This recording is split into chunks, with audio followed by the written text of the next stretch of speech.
Welcome back. आप देख रहे हैं बेनकाब और बेनकाब में आपके सामने आज अहम तरीन हकायक और कोरोना के हवाले से कोविड के बढ़ते हुए केसेस। आपने बलूचिस्तान से ये खबर सुनी कि गुज़िश्ता 3 दिन में जो रेट ऑफ इन्फेक्शन है वो डबल हो गया है and that is very alarming. और वो कहते हैं कि जो पिछले 1 माह में अमवात हुई वो गुज़िश्ता 10 दिन में बलूचिस्तान में अमवात हो चुकी हैं।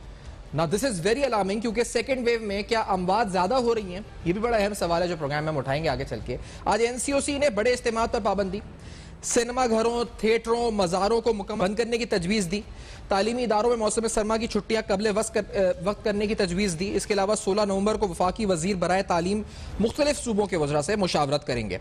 मुल्क के तालीमी इदारों में दरपेश सूरत हाल पर आइंदा का लाएमल तय होगा। 20 नवंबर से शादी हॉल से बाहर शादी की तकरीब मुनक्कद करने की इजाज़त होगी और शादी की तकरीब में ज़्यादा से ज़्यादा 500 अफराद शिरकत कर सकेंगे। इससे पहले ये जो थी हजम 1000 अफराद का था। पिछले चंद माह से मसाजिद में कोविड की वबा को रोकने के लिए बनाई गई SOP से पाबंदी की जा रही थी, लेकिन हालिया दिनों में इसमें कमी देखने में आई है। एनसीओसी ने यह भी ऑब्जर्व किया और रेस्टोरेंट्स और खाने पीने के मकामात को 10 बजे तक बंद करने का कहा गया। बाजारों को जल्दी बंद करने की तजवीज़ भी दी गई और तमाम तर तजावीज़ सूबों के मुख्तलिफ वज़रा और मुताल्लिका महकमों को भेज दी गई हैं। इन तजावीज़ पर हतमी फैसला कौमी राब्ता कमेटी और वफाकी काबीना की मंजूरी के बाद होगा। डॉक्टर अताउर रहमान साहब मारूफ साइंसदान भी प्रोग्राम में साथ हैं, डॉक्टर आसिफ रहीम साहब जो कि एडिशनल DC हैं इस्लामाबाद के स्टूडियोज में इस्लामाबाद में, लेकिन डॉक्टर नौशीन हामिद साहबा पार्लिमानी सेक्रेटरी सेहत, ये जो फैसले अब होंगे नौशीन साहबा, ये समझाइएगा कि अब NCC का इजलास होगा इसके बाद और 20 नवंबर से पहले ही होगा फिर काबीना का इजलास भी, जिसमें ये हतमी शक्ल दी जाएगी इन सिफारिशात को।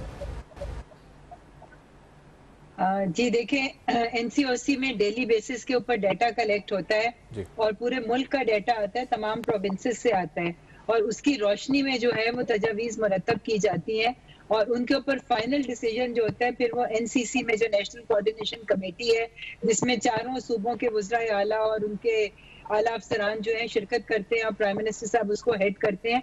फाइनल फैसले उसके अंदर होते हैं। इसमें अब कोई शक वाली बात नहीं है कि सिचुएशन जो है वो दिन ब दिन बिगड़ती जा रही है। तो कुछ हफ्ते पहले जो कुछ 3-4 हज़ार एक्टिव केसेस थे, आज वो 20,000 एक्टिव केसेस हो गए हुए हैं और उस वक्त कुछ हफ्ते पहले हमारे वेंटिलेटर्स खाली हो गए थे, हमारे कोरोना वार्ड्स बहुत सारे हॉस्पिटल्स में क्लोज हो गए थे क्योंकि पेशेंट्स ही नहीं थे। आज हमारे वेंटिलेटर्स भी तकरीबन इस वक्त जो रिपोर्ट है मेरे पास 160 वेंटिलेटर्स जो कि 13% है उनकी वो इस वक्त फिल हुए हुए हैं।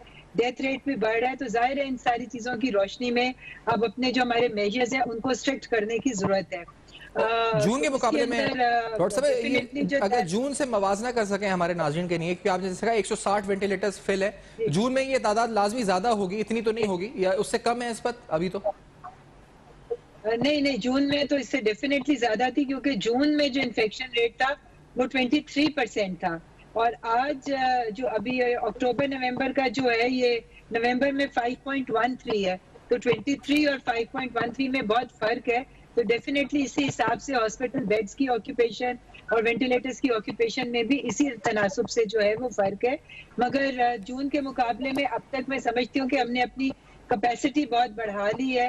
हॉस्पिटल में जो ऑक्सीजन बेड्स ऐड किए गए हैं, कोई 2,500 के करीब जो ऑक्सीजन बेड्स का एडिशन किया गया है, उसकी वजह से वेंटिलेटर्स की यूटिलाइजेशन जो है वो वैसे भी कम हुई है क्योंकि अब ज्यादातर कोशिश यही की जा रही है कि पेशेंट्स को ऑक्सीजन के ऊपर रखा जाए, चाहे वो लो फ्लो हो या हाई फ्लो ऑक्सीजन हो, उनके ऊपर रखा जाए और वेंटिलेटर्स को जहां तक मुमकिन हो उनको अवॉइड किया जाए।